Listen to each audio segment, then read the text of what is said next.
बहुत अच्छी अपॉर्चुनिटी है वैक्सीन लगाने की, लेकिन अंदर डर भी है कि वैक्सीन लगाएंगे तो ये हो जाएगा, वो हो जाएगा। तो उस बात का जवाब मैं आपको देता हूं। 3 फेज में ये होगा।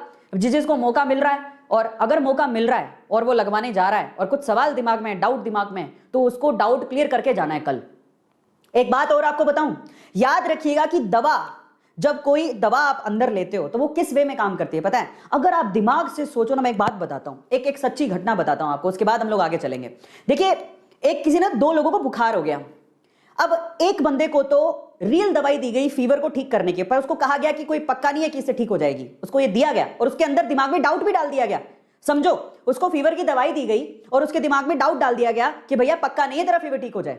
दूसरे बंदे को फीवर की दवाई दी ही नहीं गई, उसको ऐसी रैंडम गोली दे दी, भले ये चूसने की गोली भैया चूसो, और उसको बोला इसे 100% आपका फीवर ठीक हो जाएगा। आप बिलीव करेंगे कि 5 दिन बाद जिसको रैंडम दवाई दी गई थी उसका फीवर ठीक हो गया, लेकिन जिसको रियल दवाई दी गई थी उसका फीवर ठीक ही नहीं हुआ। इसका मतलब कोई भी वैक्सीन या दवाई के साथ एक चीज और जुड़ी हुई है, वो है आपका पॉजिटिव थॉट प्रोसेस। अगर आप यकीन करोगे कि ये मुझे पूरी तरह से ठीक कर देगी, तो वो पक्का काम करेगी। तो इसलिए वैक्सीन लगाने से पहले आपको भरोसा होना चाहिए, जो कि भरोसा है ही नहीं। अगर आपका भरोसा डगमगाया हुआ है तो आप मान के चलिए आपकी बॉडी का इम्यूनिटी सिस्टम उसको पॉजिटिव वे में रिस्पॉन्ड करेगा ही नहीं।